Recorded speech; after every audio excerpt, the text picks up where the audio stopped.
السلام عليكم ورحمة الله وبركاته. إن الحمد لله وحده، والصلاة والسلام على من لا نبي بعده، وعلى آله وأصحابه الشرفاء. أما بعد، فقد قال الله تعالى في القرآن الكريم والفرقان الحميد: أعوذ بالله من الشيطان الرجيم، بسم الله الرحمن الرحيم. من ذا الذي يقرض الله قرضا حسنا فيضاعفه له أضعافا كثيرا. صدق الله العظيم. وقال نبينا وهو الصادق المصدوق والحبيب المحبوب صلى الله عليه وسلم: إن الله مع الدائن حتى يقضي دينه، أو كما قال عليه الصلاة والسلام. وصدق رسوله النبي الكريم، ونحن على ذلك من الشاهدين والشاكرين، والحمد لله رب العالمين. புகழ் அனைத்தும் அல்லாஹ் ஜல்ல சுப்ஹானஹு வ தஆலா ஒருவனுக்கே உரித்தாகட்டுமாக. சலாத்தும் சலாமும் அருமை நாயகம் முஹம்மதுர் ரசூலுல்லாஹ் ஸல்லல்லாஹு அலைஹி வஸல்லம் அன்னவர்கள் மீதும், அன்னவர்களுடைய வாழ்வை அன்ஹும் பிசஹாமல் பின்பற்றி வாழ்ந்த உத்தம சத்திய சஹாபாக்கள், தாபிஈன்கள், தபஉ தாபிஈன்கள், ஷுஹதாக்கள், அக்தாபுகள், நாதாக்கள், வலிமார், நல்லோர்கள், குறிப்பாக உலக முஸ்லிம் சமுதாய மக்கள் அனைவர்கள் மீதும் அல்லாஹினுடைய அன்பும் கருணையும் என்றென்றும் நின்றுள்ளவற்றுமாக ஆமீன். சங்கைக்குரிய அல்லாஹ்வினடியார்களே, அல்லாஹ் ரப்புல் ஆலமீன் ஒரு இயக்கத்தினுடைய சுழற்சியை, உலகத்தினுடைய நடைமுறை வாழ்க்கை நடக்கணும்னா அதுக்கென்று சில இயக்கங்களுடைய தொடர்பை அல்லாஹ் ரப்புல் உலகத்தில் கொடுத்துருப்பான். ஒன்று நடந்தால் தான் அடுத்தது நடக்க முடியும் அப்படிங்கிற மாதிரி சில தொடர்புகளை அல்லாஹ் ரப்புல் உலகத்தில் கொடுத்துருக்க போய் தான் நம்முடைய உணவு விஷயங்கள் ஆரம்பித்து நம்முடைய நடைமுறை வாழ்க்கையிலிருந்து சில தொடர்புகளோடு தான் இந்த மனித வாழ்க்கை பயணிக்கிறது. அதே மாதிரி அல்லாஹ் ரப்புல் ஆலமீன் மனித வாழ்க்கைக்கும் அல்லாஹ் ரப்புல் ஆலமீன் சில தொடர்புகளை கொடுத்திருக்கிறான். மனிதர்களுக்கு மத்தியில் யாருக்கும் எந்த தொடர்பும் இல்லாமல் என்னால் வாழ்ந்திட முடியும் என்று யாராலும் சொல்லிட முடியாது. ஒருவருக்கு இன்னொரு தொடர்பு இல்லாமல், ஒரு ஆணுக்கு இன்னொரு பெண்ணுடைய தொடர்பு இல்லாமல், ஒரு செல்வந்தனுக்கு ஒரு ஏழையினுடைய தொடர்பு இல்லாமல், இப்படி மனுஷனுக்கு மனுஷன் தொடர்பு இல்லாமல் நான் தனியாக வாழ்ந்துருவேன் அப்படின்ற மாதிரி யாருக்கும் சொல்ல முடியாது. அந்த மாதிரி தொடர்புகளுக்கு மத்தியில் அல்லாஹ் ரப்புல் ஆலமீன் உலக வாழ்க்கையினுடைய சந்தோஷத்திற்கு, உலக வாழ்க்கையினுடைய அடுத்தடுத்து உண்டான நகர்வுகளுக்கு, அடியார்களுக்கு மத்தியில் அடியார்கள் சில பேர் உதவி செய்கிற ஒரு முறையை அல்லாஹ் ரப்புல் ஆலமீன் கொடுத்திருக்கிறான். அந்த முறைக்கு மார்க்கம் கற்றுத்தருகிறது கடன் கொடுக்குதல். இன்றைக்கி கடன் இந்த வார்த்தையில் மட்டுமல்ல, எல்லோருடைய வாழ்க்கையின் புழக்கத்திலும் கடன்கிற வார்த்தை இல்லாமல் கிடையாது. உலகத்தினுடைய சாதாரண இயக்கங்களுக்கு, உலகத்தில் மனிதனுடைய வாழ்க்கைக்கு உண்டான சந்தோஷங்களுக்கு, வாழ்க்கையினுடைய நிம்மதிக்கு ஒருத்தருக்கு ஒருத்தர் கொடுத்து உதவிக்கிற இது போன்ற கடனுடைய விஷயங்களை அல்லாஹ் ரப்புல் ஆலமீன் உலகத்தில் மனிதனுடைய உதவிக்காக அல்லாஹ் கொடுத்துருக்கிறான். கடன் என்று வருகிற பொழுது நபிகள் பெருமானா ஸல்லல்லாஹு அலைஹி வஸல்லம் அவர்கள் கேட்கிற ஒரு அற்புதமான துவா. ரசூலுல்லாஹ் கேட்பாங்க, அல்லாஹும்ம இன்னி அஊது பிக மினல் மஅஸமி வல் மகரம். இறைவா, என்னை பாவத்தின் பக்கம் நகர்த்துகிற பாவத்தின் செயல்களில் இருந்தும், என்னை கவலையில் ஆழ்த்துகிற கடனில் இருந்தும் என்னை பாதுகாத்துகிறோம் ரசூலுல்லாஹ் துவாவை கேட்டாங்க. அல்லாஹ் ரப்புல் ஆலமீன் உலக மக்கள் முஸ்லீம் அனைவரையும் அல்லாஹ் கடன் இருந்து அல்லாஹ் பாதுகாப்பானாக. கடன் என்று வருகிற பொழுது ரசூலுல்லாஹ் முதல் வார்த்தை அதுதான். கடன், அதிலிருந்து தவிர்ந்து கொண்டு வாழ்வது தான் ஒரு மனிதனுடைய வாழ்க்கைக்கும் நிம்மதிக்கும் சந்தோஷத்திற்கும் அழகு என்பதை மார்க்கம் அழகாய் கற்றுத்தருகிறது. இந்த வார்த்தையை ரசூலுல்லாஹ் நிறைய நேரம் துஆல கேட்குறாங்க. கேட்பதை சுற்றி இருந்த சஹாபாக்கள் கவனிக்கிறாங்க. சுற்றி இருந்த சஹாபாக்கள் கவனிச்சுட்டு கேட்டாங்க, ரசூலுல்லாஹ் என்னது நீங்கள் ஒரே கடனிலிருந்து பாதுகாப்பு தேடுறேன், கடனிலிருந்து பாதுகாப்பு தேடுறேன்னு சொன்னீங்க, அவ்வளோ பெரிய பாவமானு கேட்டாங்க ரசூலுல்லாஹ்ட்ட. கடனிலிருந்து பாதுகாப்பு தேடுறேன்னு சொல்லி துவா கேட்டுகிட்டு இருக்கிறீங்க யார சூழலாம், அது என்ன அவ்வளோ பெரிய பாவமானு கேட்டாங்க. நபிகள் பெருமானார் ஸல்லல்லாஹு அலைஹி வஸல்லம் சொல்லுகிற அந்த பதிலை இன்ஷா அல்லாஹ் நான் பின்னால் சொல்ல வருகிறேன். இன்னொரு இடத்துல ரசூலுல்லாஹ் கேட்குறாங்க, துஆவில் கேட்கிற பொழுது, வா அஊது பிக்க மின் கலபதி தைன், இறைவா என்னை மிகைத்து விடுகிற, என்னால் கடன் வாங்கிவிட்டு செலுத்த முடியாமல் நான் தலை குனிந்து நிற்க விடுகிற, என்னை மிகைத்து விடுகிற கடனிலிருந்து என்னை பாதுகாத்து விடணும்னு சொல்ல துவா கேட்டாங்க. கேட்க சொன்னாங்க இந்த உம்மத்தை. அப்போ கடன் என்று வருகிற பொழுது மார்க்கம் சொல்லுகிற முதல் அடிப்படை கடன். அதன் பக்கம் நெருங்காதீர்கள். கடன் வாங்கி பழகாதீங்க, கடன் அதிகமாக வாங்கி பழகாதீங்க, கடன் என்கிற வார்த்தையை விட்டு நீங்கள் தவிர்ந்து கொள்ளுங்கள் என்பதுதான் மார்க்கம் அழகாய் கற்றுத்தருகிற ஒரு அற்புதமான பழக்கம். ஃபாத்திமா ரலியல்லாஹு நபிகள் பெருமானா ஸல்லல்லாஹு அலைஹி வஸல்லம் உதவி தேடி வருகிற பொழுது, தன் வாழ்க்கைக்கு தேவையான உதவியை தேடி வருகிற பொழுதும் கூட நபிகள் பெருமானா ஸல்லல்லாஹு அலைஹி வஸல்லம் அவர்கள் ஒரு துஆவை கற்றுக் கொடுத்து அனுப்பி வைப்பார்கள். அந்த துஆவினுடைய முடிவில் இப்படி வரும், அல்லாஹும்ம யக்தி அன்னத்தைன், இறைவா என்னை தொற்றும் நீ கடனை எல்லாம் லேசாக்கி தருவாயாக, கடனை நிறைவேற்றி விடுவாயாக அப்படிங்கிற துஆவை கற்றுக் கொடுத்து ஃபாத்திமா ரலியல்லாஹு அன்ஹா அனுப்பி வைப்பாங்க. அப்போ கடன், அந்த கடன் என்கிற வார்த்தையின் பக்கம் போய்விட்டால் மனிதனுடைய இயல்பு வாழ்க்கையை பாதிக்க ஆரம்பித்து விடும். முஆவியா ரலியல்லாஹு சொல்லுவாங்க, எப்போ நம்ம கடன் வாங்க ஆரம்பித்தோமோ நம்முடைய இயற்கையான சுதந்திரம் பறி போயிடும்பாங்க. எப்போ நம்ம கடன் வாங்க ஆரம்பித்தோமோ அப்போவே நம்முடைய இயற்கையான சுதந்திரம் பறிபோக ஆரம்பிச்சிரும்பாங்க. ஏன்னா கடன் வாங்கினதுக்கு பின்னாடி அவன் வர்ற தெருவில் நம்ம நடக்க மாட்டோம், அவன் வர்ற நேரம் நம்ம வெளியே போக மாட்டோம், அவன் வருவான்னு தெரிஞ்சால் நம்ம வீட்டில் இருக்க மாட்டோம், அவன் சாப்பிட்ற நேரம் நம்ம சாப்பிட மாட்டோம். நம்முடைய இயற்கையான வளமையான நடைமுறைகள்லாம் மாறி போயிடும். முஆவியா எல்லாம் சொல்கிறாங்க, கடன் வாங்கிட்டோம் நாம் அவனுக்கு அடிமை, நம்முடைய இயற்கையான சுதந்திரங்கள்லாம் பறி போயிடும், அதனால் கடன் வாங்கி பழகாதீங்க அப்படின்னு மார்க்கம் சொல்லி தருகிற அற்புதமான பாடம். அப்போ கடன் வாங்காதீங்க, கடன் பக்கம் போகாதீங்க, கடனில் நிற்காதீங்க அப்படின்னு மார்க்கம் சொல்லி தருகிற அதே இடத்துல, ஏன்னா நார்மலாக பேசக்கூடிய விஷயம் தானே, நல்ல நட்படாக பேசுவோம், பேசிக்கிட்டே இருக்கும்போது திடீர்னு ஒரு உதவி, உடனே சொல்கிறார் பண விஷயத்தில் நான் கொஞ்சம் கரார், கொஞ்சம் விலகிக்கோங்க அப்படின்னு படான்னு கடன் என்கிற வார்த்தை வருகிற பொழுது அவ்வளோ அன்பாக இருக்கிற நட்பும் சரி கொஞ்சம் விலகி போக ஆரம்பிக்குது. கொஞ்சம் பண உதவி தேங்க செய்யுங்க அப்படின்னு சொன்னாலே போதும். பணம்னு வந்துருச்சுன்னா கடனாக கேட்குறீங்களா, எவ்வளோ, நம்மள்ட்ட அவ்வளோ எதிர்பார்க்காதீங்க, நம்மளை அதோடு விட்டுருங்க. கடன் என்கிற வார்த்தையை கேட்கிற பொழுதே உலகம் அப்படியே கொஞ்சம் விரிஞ்சு போயிடும், அந்த உறவு அப்படியே முறிஞ்சு போயிடும். அதை நம்ம சொல்லி வச்சுக்கலாம், கடன் அன்பை முறிக்கணும், கடன் அன்பை முறிக்கணும், எவனோ ஒருத்தன் பட்ட அவசியம் சொல்லி வச்ச வார்த்தை. ஆனால் கடன் குறித்து மார்க்கம் சொல்லுகிறது கடன் பக்கம் அவ்வளோ சீக்கிரம் போகாதீங்க.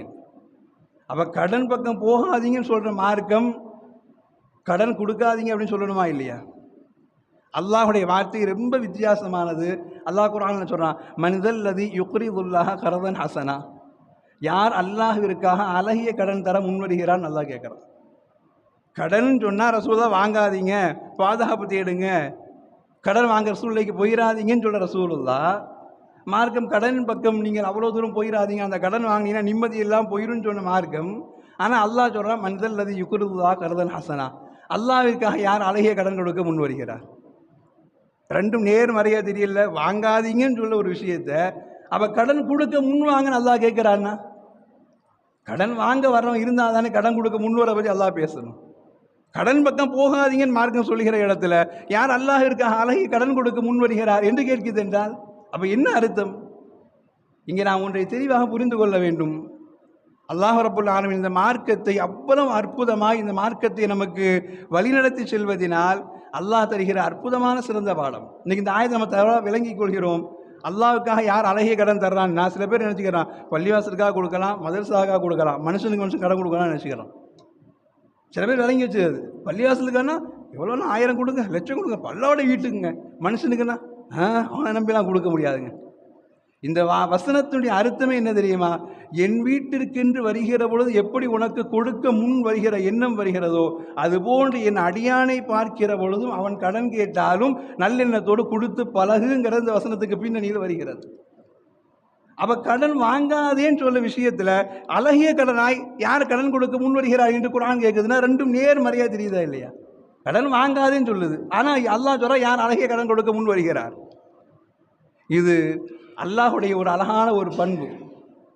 உலகத்தை நாம் எடுத்து பார்த்தா தெரியும். இன்றைக்கி அத்துணை பேங்க்காரன் நடத்துகிறாங்க, அத்துணை பேங்க்காரனும் யார் யார் கொஞ்சம் லெவலில் இருக்கிறாங்க அவங்களுக்குலாம் ஃபோன் போட்டு உங்களுக்கு இந்த லோன் வேணுமா, அந்த லோன் வேணுமா, வியாபார லோன் வேணுமா, ஹவுஸ் லோன் வேணுமா, இருக்க நிம்மதியாக விட மாட்டான். இவன் வேணான்னு நான் 2 நாளைக்கு மறுபடியும் அடிக்கிறான். உங்களுக்கு அவ்வளோ கம்மியாக தர்றாங்க, நாங்கள் இன்ட்ரெஸ்ட் அவ்வளோ கம்மியாக தர்றாங்க, நாங்கள் ஒன்றுமே இல்லாமல் தர்றாங்க, உங்களுக்கு எந்த அத்தாரிட்டி தேவையில்லைங்க அப்படின்னு வலிஞ்சு வலிஞ்சு வலிஞ்சு கடன் கொடுக்குறான். அவன் 150 கோடி இறந்து அடிச்சுட்டு அவன் நிம்மதியாக உட்காந்துட்டு இருக்கிறான். உலகத்தின் இயல்பு. கடன் கேட்கிற பொழுது இனிக்க இனிக்க பேசி கடன் கொடுக்குறான். வாங்கினதுக்கு அப்புறம் இவனை தூங்கினா அவன் பிடிச்சி நெரிக்கிறான். எப்போ கட்டுவேன், எப்போ கட்டுவேன், எப்போ கட்டுவேன், இவனை ஊரை விட்டு துரத்துற மாதிரி அவன் பண்ணுறான். அல்லாஹ் கற்றுத் தருவான். இல்லை, அப்படி அல்ல. கடன் வாங்கக்கூடாது என்கிற ஒரு பண்பில் முஸ்லீம் வாழ வேண்டும். கடன் வாங்கக்கூடாது என்கிற பண்பில் அவனுடைய வாழ்க்கையை அவன் தனித்துவமாய் அடையாளப்படுத்த வேண்டும். இந்த மாதம் இப்படி இருக்குதா, இந்த செலவை எப்படி நான் கொஞ்சம் சுருக்கலாம், இதை சுருக்கி அதை எப்படி செய்யலாம், இதில் உண்டானதை அதில் போட்டு எப்படி முடிக்கலாம் என்று கடனின் பக்கம் போகாத அளவிற்கு வாழ்க்கையின் முறையை வாழ தெரிந்து கொள்ள வேண்டும்.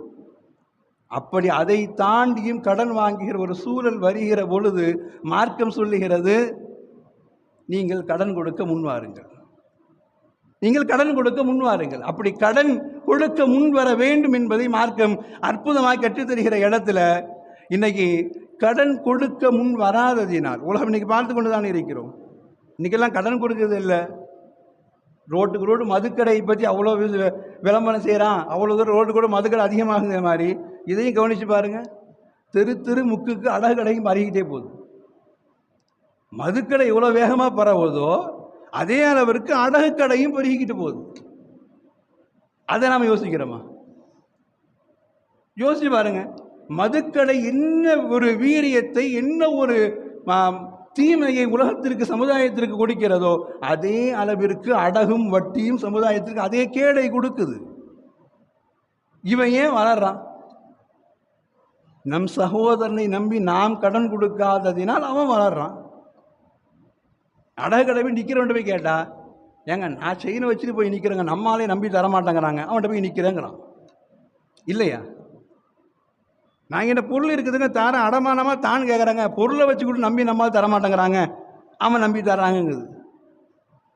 அவள் கடன் கொடுப்பவர்கள் குறைவதினால் அடகு கடை அதிகமாகிறது, வட்டி வாங்குவன் அதிகமாகிறான், சமுதாயத்தில் பாவம் பறிப்பவர்கள் அதிகம், பாவம் செய்வர்கள் அதிகமாகிறார்கள். மார்க்கம் கற்றுக் கொடுக்கிறது, வட்டி கொடுக்க நீங்கள் கடன் கொடுக்க முன் வாருங்கள்.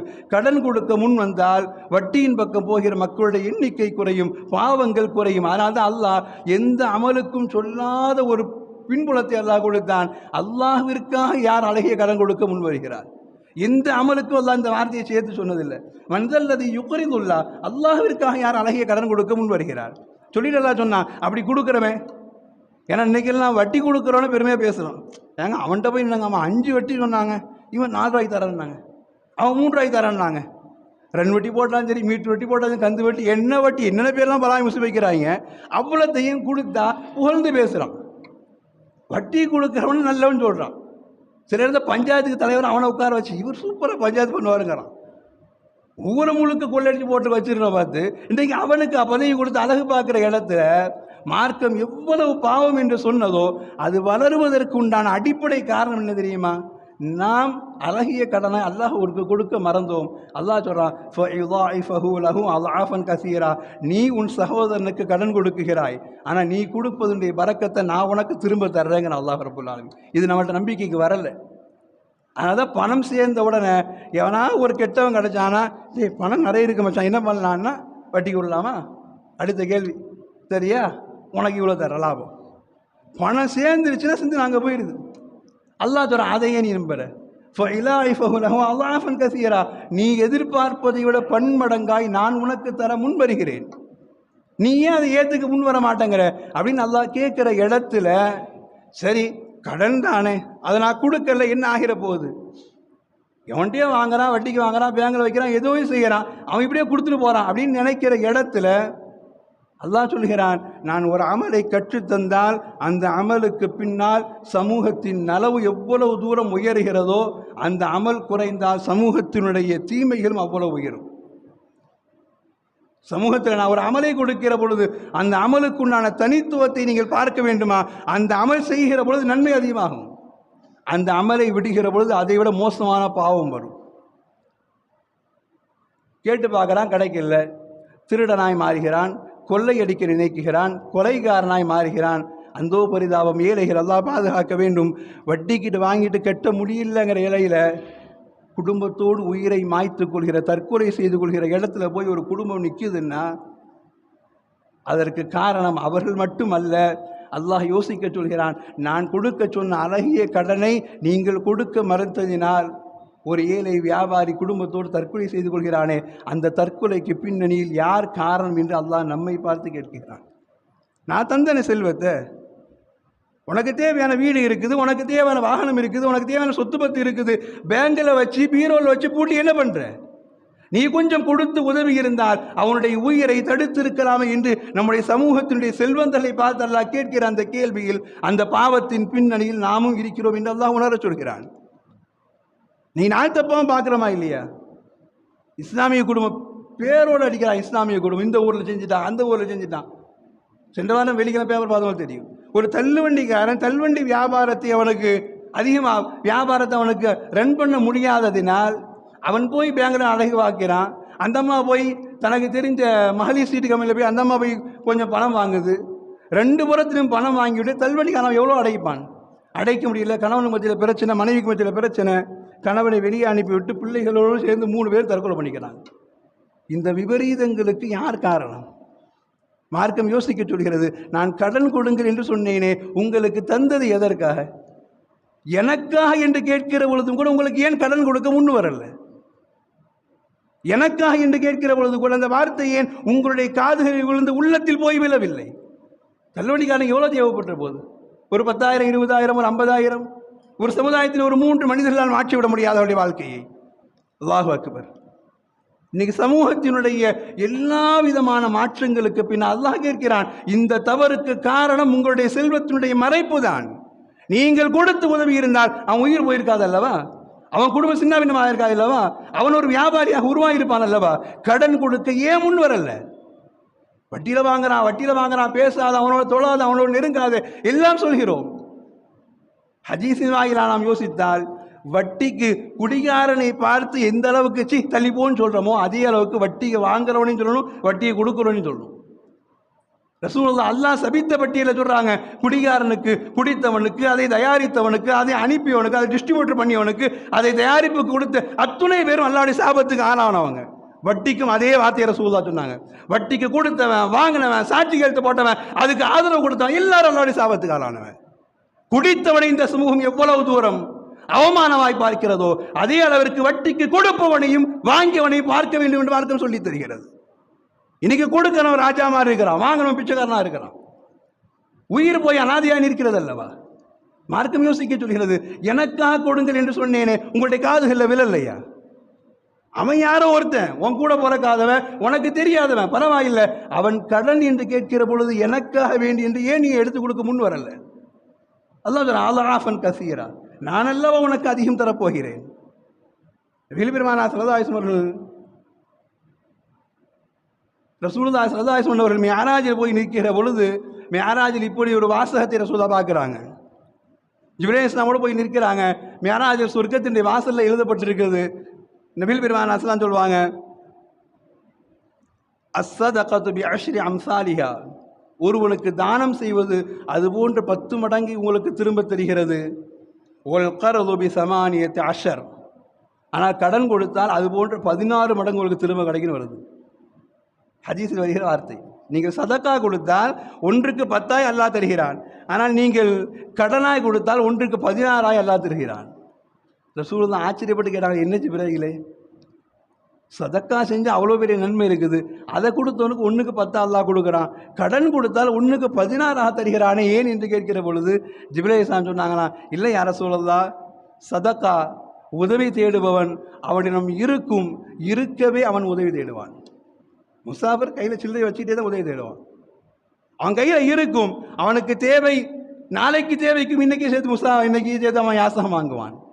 ஆனால் ஒரு கடன் தேடி வருபவன் அவன் தன்னுடைய தகுதியை குறைத்து கொண்டு, தன்னுடைய மானத்தை உள்ளே சுருக்கி கொண்டு, அவன் தலை குனிந்தவனாய் தன் தேவைக்காக அடுத்தவன் கையேந்த போகிறோமே என்கிற ஒரு ஈமானிய உணர்வில் அவன் சுருங்கி போய், யா அல்லாஹ் அடுத்தவன் முன்னாடி கையேந்த போறனே என்கிற வெக்க உணர்வோடு அவன் வந்து கை நீட்டுகிறான் பார். அவன் கை நீட்டுகிற பொழுது அவனுக்கு தட்டி கொடுத்து, நீ கடன் கொடுக்கிறாய் பாய், அந்த கடன் இதை விட சிறப்பு, அதனால் இதுக்கு 10 அதுக்கு 16 ஜிப்ரீல் இஸ்லாம் விளக்கம் சொன்னாங்க. அல்லாஹ் அக்பர். 16 மடங்கு நன்மை என்கிற பொழுது மார்க்கம் எவ்வளவு தூரம் கடன் கொடுப்பதை, கடன் வாங்காதே என்று மார்க்கம் சொல்லுகிறது. கடன் வாங்கினா சரியா கட்டிருங்கன்னு மார்க்கம் சொல்லுது. கடன் வாங்கி விட்டு ஏமாற்றாது என்று மார்க்கம் கட்டளையிடுகிறது. ஆனால் கடன் கொடுக்க முன்மாறுங்கள் என்று நம்முடைய சமூகத்தினுடைய செல்வந்தர்களுக்கு மார்க்கம் கற்றுத்தருகிற அடையாளம் அதுதான். இன்னைக்கு அந்த சிந்தனை நம்முடைய பரவலாக இல்லாததினால் இன்னைக்கு தெருவுக்கு தெரு வடகு கடை பரவுகிறது, வட்டி கடை பரவுகிறது. இன்னைக்கு எங்கேருந்து இல்லாமல் வந்து வட்டி கடை விரிக்கிறான். இன்னைக்கு தமிழ்நாடு எவனுக்கு இல்லாமல் சொர்க்கத்தின் பூஞ்சோலையாக மாறுது. ஏன்னா வெறும் வட்டி கடை. ஆனால் நம் சமூகம் வட்டிக்கு வாங்கி வாங்கி வாங்கி, நமக்கு தெரியுதா இல்லையா, அவன் கஷ்டப்படுறான்னு தெரியுது. ஏன் பக்கத்தில் போய் உனக்கு எதுவும் உதவி தேவையா, நான் செய்கிறேன், குறிப்பிட்ட அவளை திரும்ப தந்துட மாட்டேன் அப்படின்னு கேட்க நமக்கு மனசு வர மாட்டேங்குது. அல்லாஹ் கேட்குறான், ஏன் என்னுடைய குணம் அல்லவா, நீங்கள் எடுத்து கொடுக்கலாமே, நான் தானே தந்தேன், நீங்கள் கொடுங்க, உங்களுக்கு 16 நான் தர்றேங்க. அல்லாஹ் நபிகள் பெருமானார் இவ்வளவு ஆச்சரியமான வார்த்தையை ரசூலுல்லாஹ் சொன்னாங்க. யாராவது கடன் கொடுப்பவர் இருந்தால் அல்லாஹ் அந்த எண்ணத்தை நம்முடைய சமூகத்தில் அல்லாஹ் விசாலமாக்கி தரணும். இன்றைக்கும் கல்விக்காக பிள்ளைகளை வைத்துக்கொண்டு நான் பிள்ளையை வச்சு எப்படியா படிக்க வச்சிட மாட்டோமா, யாராவது உதவி செஞ்சிட மாட்டாங்களான்னா ஏங்குகிற இடத்துல நாம் கண்டுகொள்ளாமல் போகிறோமே. ரசூலுடைய இந்த வார்த்தை நம்முடைய உள்ளத்தின் கதவுகளை அல்லாஹ் திறக்க செய்யணும். ரசூலுல்லாஹ் சொன்னாங்க, மாமின் முஸ்லிமின் யக்ரது முஸ்லிமா, ஒரு முஸ்லீம் இன்னொரு முஸ்லீமுக்கு அவன் கடன் கொடுக்குகிறான், மர்ரத்தை 2 முறை கடன் கொடுக்கிறான். அவன் அப்படி கடன் கொடுத்தால் இல்லா கான க சதகத்தி மர்ரா. ரசூலுல்லாஹ் சொன்னாங்க, ஒருத்தர் நீ உடலுக்கு கடன் கொடுத்துருக்கிற அந்த கடனை தந்துட்டார், திரும்ப மீண்டும் கடன் கேட்குகிறார், அவருக்கு நீ மீண்டும் கடன் கொடுக்குகிறாய். ரசூலுல்லாஹ் சொன்னாங்க, முதல்ல கொடுத்துட்டு கடனை கொடுத்துட்டு திரும்ப வாங்கிட்டோமா இல்லையா. ரசூலுல்லாஹ் அதுக்கு சொன்னாங்க, அது சதகா செஞ்ச நன்மையில் வந்துடும்னாங்க. சுப்ஹானல்லாஹ். கரும்பு தின்ன கூலியான மாதிரி கொடுத்த கடனுக்கு கடனும் திரும்ப வந்துடுச்சு. ரசூலுல்லாஹ் நான் முதல்ல கொடுத்த கடன் அது சதக்காவுடைய நன்மையில் வந்து சேர்ந்துடுச்சு. நாங்கள் சுப்ஹானல்லாஹ், எவ்வளோ பெரிய இந்த உம்மத்துடைய பாக்கியங்கள். இன்றைக்கி கடன் கொடுத்தல் இந்த சமூகத்தில் இல்லாமல் போகிற இடத்தில் ஒவ்வொரு குடும்பத்தினுடைய தற்கொலைக்கு பின்னால், ஒவ்வொரு பெண்ணுடைய குழந்தைகளுடைய தற்கொலைக்கு பின்னால் இந்த சமூகத்தில் அல்லாஹ் செல்வம் தந்திருப்பவர்களுக்கு அதில் நிச்சயம் ஒரு பங்கு உண்டு என்பதை நாம் மறந்துவிட முடியாது. கண்ணியமானவர்களே, அல்லாஹ் அந்த சிந்தனை நமக்கு தர வேண்டும். எவ்வளோ கொடுத்துட போகிறோம். கடன் கொடுக்கும் சமூகம் முன்வர வேண்டும். அது ஒரு ஜமாத்தினுடைய அமைப்பாக நடத்தினாலும் சரி, பைத்துல் மாலாக நடத்தினாலும் சரி, அல்லது தனிநபர் என்கிட்ட இருக்குது, பிள்ளைக்குன்னு ஒதுக்குறோம், பேரனுக்குன்னு ஒதுக்குறோம், பேத்திக்குன்னு ஒதுக்குறோம், ஒரு 50,000 1 லட்சத்தை இதை தேவையான ஏழைகளுக்கு கடன் கொடுத்து வாங்கி நாம் யாராவது ஒதுக்குறோமா? அப்படி ஒதுக்குற சிந்தனை வரணும். அல்லாஹ் அக்பர். அதுதான் ஈமானிய அடையாளம். அல்லாஹ் சொன்னா, எனக்காக எல்லாம் நீ கொடுக்குற. கடன் வாங்குவனுக்கு எவ்வளோ கண்டிஷன் சொல்லுதோ, கடன் கொடுப்பவருக்கு மார்க்கம் அவரிடம் இவ்வளவு தன்மையாக பேசுது. அல்லாஹ் அக்பர். கடன் வாங்குறவனுக்கு கண்டிஷன் சொல்லுது, வாங்காத, வாங்கினா கரெக்டாக நடந்துக்க. நான் சொன்ன முதல்ல ரசூலுல்லாஹ் துஆ செஞ்சாங்க, யா அல்லாஹ் என்னை பாவத்திலிருந்தும் கடனிலிருந்து பாதுகாத்துன்னு. சஹாபாக்கள் கேட்டாங்க, யா ரசூலுல்லாஹ் ஏன் நீங்கள் கடனிலிருந்து பாதுகாத்துன்னு கேட்குறீங்க? ரசூலுல்லாஹ் சொன்னாங்க, கடன் வந்தால் 2 விஷயம் கூட வந்துடும்னாங்க. கடன் வந்தால் 2 விஷயம் கூட வரும். ஒன்று, அவனுக்கு வாக்குக்கு மோசடி செய்ய தோன்றும், 2வது அதிகம் போய் பேச தோணும்னாங்க. அல்லாஹ் அக்பர். கடன் வாங்கிட்டு இத்தனாம் தேதியுமோ, முடியல நாளைக்குமோ, முடியல அடுத்த நாளுமோ, கடன் வாங்கி விட்டு பொய் பேச ஆரம்பித்து விடுவோம். கடன் வாங்கி விட்டு வாக்களிப்புக்கு மோசடி செய்து விடுவோம். அதனால் கடனிலிருந்து பாதுகாத்துருந்தாங்க. கடன் பக்கம் போகாது என்று எச்சரிக்கை செய்கிற மார்க்கம் கடன் வாங்குவோருக்கு சொல்லித் தருகிற ஒரு அற்புதமான சில விஷயங்கள் உண்டு. அல்லாஹ் சொல்கிறான், மன்தல் அது யுக்ருல்லா கர்தன் ஹசனா என்று வருகிற பொழுது அல்லாஹ் சொல்கிறான், கடன் கொடுக்குறல்ல, நீ உன்னால் 2 பேருக்கு உதவி செய்கிற இடத்தில் நீ போய் நிற்கிற பொழுது நீ என்னுடைய குணத்துக்கு சொந்தக்காரனாக மாறுறேங்கிற. அல்லாஹ் அக்பர். சுப்ஹானல்லாஹ். இது யார் சொல்லிவிட முடியும்? நினச்சி பாருங்கள். கடன் வாங்குகிற பொழுது ஏதோ ஒரு தேவைக்காக வேண்டி, ஏதோ ஒரு பிள்ளையுடைய படிப்புக்காக வேண்டி, ஏதோ ஹாஸ்பிட்டல் அவசர செலவுக்காக கடனுக்குன்னு வர்றாரு. அவருக்கு நாம் இரக்கம் காட்டுவதுனா அல்லாஹ் சொல்கிறான், நான் உனக்கு இரக்கம் காட்டலை, அந்த இரக்கத்தை உன்னுடைய சகோதரனுக்கு நீ இரக்கம் காட்டுகிறாய் அல்லவா, என் குணம் அப்படி ஒன்று பிரதிபலிக்குதுங்க. நான் சுப்ஹானல்லாஹ். இதை விட வேறு என்ன வேணும்? கடன் கொடுக்க முன் வர வேண்டும் இந்த சமூகம். இந்த சமூகத்தினுடைய செல்வந்தர்களுடைய எண்ணத்தில் அல்லாஹ் அந்த விசாலத்தை தர வேண்டும். இந்த சமூகத்தினுடைய வட்டி ஒழிப்பையும், இந்த சமூகத்தினுடைய தற்கொலையினுடைய பாவத்தையும், இந்த சமூகத்தினுடைய ஏமாற்றப்படுதலுடைய தாக்கத்தையும் தடுக்க வேண்டுமானால் இந்த சமூகத்தில் அல்லாஹ் ரப்புல் ஆலமீன் கடன் தருகிற செல்வந்தரை அல்லாஹ் அதிகப்படுத்தி தர வேண்டும். கடன் வாங்காத மக்களையும் அல்லாஹ் கண்ணியமாக வாழ செய்து அருள்பாலிக்க வேண்டும். கடன் பக்கம் போகாமல் அல்லாஹ் வாழ செய்ய வேண்டும். நமக்குள்ளே ஒரு மாற்றம் வர வேண்டும். நபிகள் பெருமானார் ஸல்லல்லாஹு அலைஹி வஸல்லம் அவர்கள் அற்புதமாக ரசூலுல்லாஹ் சொன்னாங்க, கர்தன் ஹசனா. அல்லாஹ் சொல்கிறான், நான் உனக்கு பன்மடங்காக தர்றேங்கிறான். சொல்லிட்டு அடுத்த வார்த்தை அல்லாஹ் இப்படி சொல்வான், வல்லாஹு யக்பிது வ யப்சுத். நீ கடன் கொடுக்கணுங்கிற சிந்தனையே உனக்கு வரமாட்டேங்குது, ஆனால் இந்த வார்த்தையை ஞாபகத்தில் வைத்துக்கொள் என்று அல்லாஹ் சொல்கிறான். வல்லாஹு யக்பிது வ யப்சுத். உனக்கும் தந்தவன் நான் தான். ஒரு நேரம் உன்னையும் சுருக்கி பிடிக்கவும் என்னால் முடியும், ஒரு நேரம் அவனுக்கும் என்னால் விரித்து கொடுக்கவும் முடியும். மாற்றம் எங்கிருந்தும் எப்படியும் நிகழலாம். கொடுங்கிற, உனக்கு நீ எதிர்பார்க்காத பன்மடங்கான பரக்கத்தை தர்றேங்கிற, நீ கடனாக கொடுத்தால் 16 மடங்கு நன்மைங்கிற, நீ கொடுக்க மறுக்கிற பொழுது மனம் வராமல் விட்டு விடுகிற பொழுது, ஏன்னா கடன் என்கிற பொழுது நம்ம அடுத்த வாரத்தை பார்க்குற பார்வையிலேயே அந்த கடன் கேட்போம் தானாக ஓடி போயிடும். அப்படிங்கிற அளவு பார்க்குற இடத்துல அல்லாஹ் சொல்கிறான், வல்லாஹு யக்பிது வ யப்சுத். உனக்கு கொடுத்த எனக்கு சுருக்கவும் தெரியும், அதை அவனுக்கு விரிக்கவும் தெரியும். என் கையில் எல்லாம் இருக்குது. நீங்கள் கொஞ்சம் கொடுத்து பழகினால், அல்லாஹு அக்பர், கடன் கொடுத்தால் என்ன நடக்கும் என்பதை சில உணர்வுபூர்வமாக உணர வேண்டுமானால் இப்படி செய்து பாருங்கள். கடனுக்கென்று நம்மிடம் இருக்கிற சில தொகையில் ஒரு குறிப்பிட்ட தொகையை ஒதுக்கி வைத்து பாருங்கள். யாருக்கும் தெரியாமல் அவனுக்கு தேவை இருக்குதுன்னு தெரிஞ்சு, அவனுக்கு தேவை இருக்குதுன்னு தெரிஞ்சு, நீ கடனாக வச்சுக்கப்பா, இத்தனை மாதத்தில் திரும்ப கூட அப்படின்னு கொடுத்து பாருங்களேன். நம்முடைய வாழ்வில் நமக்கு என்னைக்கும் வராத நிம்மதி அல்லாஹ் ரப்புல் ஆலமீன் அன்னைக்கு தரும். அந்த நிம்மதி வாழ்க்கையில் நம்ம அந்த மாதிரி தூங்கி இருக்க மாட்டோம், அந்த மாதிரி நிம்மதியாக வாழ்ந்து இருக்க மாட்டோம். அப்படி பொண்டாட்டி பிள்ளைகள் இருந்து கூட, உறவுகள் இருந்தும் கூட ஏதோ ஒரு தனிமையில் இருக்க மாதிரி இருந்திருப்போம். ஆனால் யாருக்காவது இப்படி ரகசியமாக கடன் கொடுத்து பாருங்க, அன்னைக்கு வாழ்க்கையில் அல்லாஹ் தருவார் ஒரு நிம்மதி. ஏன்னா அது ரப்பினுடைய குணம், உதவி செய்கிற குணம் ரப்பினுடைய குணம். ரப்பினுடைய குணத்தை நாம் சமூகத்திற்கு மத்தியில் எடுத்து போய் நிப்பாட்டுகிற பொழுது அல்லாஹ் அவன் குணத்தை செய்து நமக்கு அல்லாஹ் ஒரு நிம்மதி தருவாருங்க. அந்த நிம்மதியை எந்த மாத்திரை கொடுத்தும் வாங்க முடியாது, அந்த நிம்மதியை என்ன அமல் செஞ்சும் வாங்க முடியாது. கண்ணுக்கு தெரியாமல் கைக்கு தெரியாமல் போய் ரகசியமாய் நாம் கொடுக்கிற கடனுடைய பரக்கத்தினால் ரசூலுல்லாஹ் இவ்வளவு அழகாக சொல்லுவாங்க, நாளை மறுமையில் நீ கஷ்டம் இல்லாமல் சுகமாக வாழ வேண்டுமானால் உலகத்தில் நீங்கள் கொஞ்சம் கடன் கொடுத்து பழகுங்கள். அந்த கடனை கூட ரசூலுல்லாஹ் அதான் சொன்னா இல்லையா, அல்லாஹுடைய குணத்துக்கு வர்றதுனால் அல்லாஹ் சொல்லுவான், நீ பேங்க் இல்லை, கொடுத்துட்டு கழுத்தை நெரிக்காத, கொடுத்துட்டு கொஞ்சம் தவணை கொடு, கொடுத்துட்டு கழுத்தை நெரிக்காத, கொடுத்துட்டு கொஞ்சம் தவணை கொடு. அவன் இறங்கி வருகிறானா, நீ இறங்கி போ. அவன் கொஞ்சம் தன்னையே அப்படியே அடிபணிந்து பேசுகிறானா, நீயும் கொஞ்சம் இறங்கி போயிரு. நீ இறங்க இறங்க இறங்க நான் உன்னை உயர்த்திக்கிட்டே போறேங்க அல்லாஹ் ரப்பல் ஆலமீன். நீ இறங்கு, நான் உயர்த்திக்கிட்டே போறேன். கொடுத்துட்டு நீ நெரிக்காத, நான் உன்னை பிடிச்சிடுவாங்க அல்லாஹ் ரப்பல் ஆலமீன். என சமூகத்தினுடைய பெரும் பாவம் தற்கொலை என்கிற பாவத்தை தடுக்க முடிகிற ஒரே அற்புதமான சக்தி கடன் கொடுப்பதன் மூலமாகத்தான் உண்டு என்பதனால் இஸ்லாமிய அரசாங்கம் இன்னைக்கு வரைக்கும் வட்டியை ஏற்காமல் இன்னைக்கு உருட்டிக்கிட்டு இருக்கிறாங்கன்னா காரணம் அதுதான். அவர்கள் என்னென்ன பாவங்கள் செய்தாலும் சரி, அரசாங்கம் எப்படி போனாலும் சரி, ஆனால் வட்டியிலிருந்து சமூகத்தை பாதுகாத்து கடன் கொடுத்து வருவதனால் இன்னைக்கும் அந்த அரபுலகத்தினுடைய பரக்கத்தை நாம் பார்த்து கொண்டிருக்கிறோம் அல்லவா. இன்னைக்கும் நம்ம கையில் பணம் இருக்குது, ஆனால் ஏதோ ஒரு வகையில் போய் எப்படியோ போய் வட்டியில் உரசுறதுனால அல்லது பிறருக்கு உதவி செய்ய மனம் வராததினால் வாழ்க்கையில் ஏதோ ஒன்றை இழந்து தவிக்கிற இடத்துல நபிகள் பெருமானார் ஸல்லல்லாஹு அலைஹி வஸல்லம் சொல்லுவார்கள். ரசூலுல்லாஹ்வுடைய வாழ்க்கையை சுட்டி காட்டுகிற பொழுது கடைசி காலத்தில் ரசூலுல்லாஹ் அமல்கள் எல்லாம் பேசுகிற இடத்துல இதையும் சேர்த்து தானே பேசப்படுகிறது. நபிகள் பெருமானார் ஸல்லல்லாஹு அலைஹி வஸல்லம் தன்னுடைய வஃபாத்தின் சமயத்தில் ஒரு யூதனிடத்தில் ரசூலுல்லாஹ் தனது உருக்கு சட்டையை அடமானமாக வைத்திருந்தார்கள் என்று பேசுகிற இடத்துல இந்த சமூகத்திற்கு கற்றுத்தர்றாங்க. அன்றைய யூத சமூகத்தில் வட்டி தான் பிரதான வியாபாரம்.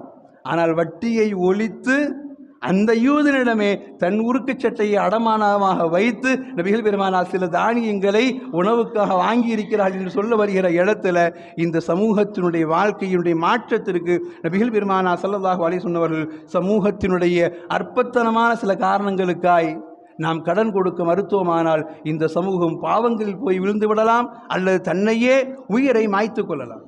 இன்னைக்கு எல்லாம் கேட்குற ஒரே கேள்வி அதுதானே, யாருங்க கடன் தர முன் வர்றா? நம்ம லட்சக்கணக்கில் கொடுக்க தேவையில்லை, ஒரு 5000 10,000 முடியாது இல்லையே, ஒரு நிமிஷம் டைம் வச்சுக்கோ, நீ கொடுங்க. நம்மை சுற்றி நமக்கு தெரிந்த உறவுகள் இருக்கிறார்கள், நம்மை சுற்றி அண்டை வீட்டுக்காரர்கள் இருக்கிறார்கள், நமக்கு தெரிந்த தூரத்து உறவுகள் இருக்கிறாங்க, கஷ்டப்படுறாங்க தெரியுது, ஆனால் கடன் கொடுக்க யாரும் இல்லையே என்கிற இடத்தில் நாம் இதை செய்ய முன் வந்தால் நபிகள் பெருமானார் ஸல்லல்லாஹு அலைஹி வஸல்லம் சொல்வாங்க, மன் அராத அன் யுஸ்தஜாப தஅவதுஹு வ அன் தக்ஷிஃப குர்பதஹு ஃபல்யுஃப்ரிஜ் அன் முஅஸிர். யாருக்காவது தன்னுடைய துஆ ஹலாலான ஹாஜத் நிறைவேறவில்லையே என்று ஏங்கிக் கொண்டிருந்தால் தன் துஆவிற்கு உடனே பதில் கிடைக்க வேண்டும் என்று நினைத்தால், அல்லது ரசூலுல்லாஹ் அன் தக்ஷிஃப குர்பதஹு தான் மனசில் இவ்வளவு ஒரு நெருக்கடி கஷ்டம் இது யாராலுமே தீர்க்க முடியாது அப்படின்னு நினைக்கிற இடத்துல அதான் சொன்னேன், ஏதோ ஒரு நோயோ கஷ்டமோ ஏதோ ஒரு மாட்டிக்கிட்டோம். ரசூலுல்லாஹ் சொன்னாங்க, அப்படி நீங்கள் ஏதாவது ஒரு கஷ்டத்தில் இருந்தீங்கன்னா, உங்களுக்கு அந்த கஷ்டம் போகணும்னு நினச்சிங்கன்னா, துஆக்கள் ஏற்றுக்கொள்ளப்படும் நினச்சிங்கன்னா, ரசூலுல்லாஹ் சொன்னாங்க, ஃபல் யுஃப்ரிஜ் அன் முஅஸிர், கஷ்டப்படுபவனுக்கு நீ தேடி போய் உதவி செஞ்சு பார், கடன் கொடுத்து பார், அன்றோடு உன் வாழ்வின்றி முசீபத்தெல்லாம் ஓடி போகும். நாங்கள் ரசூலுல்லாஹ் ஸல்லல்லாஹு அலைஹி வஸல்லம். இந்த சமூகம் கையில் எடுக்க வேண்டிய அற்புதமான மாற்று.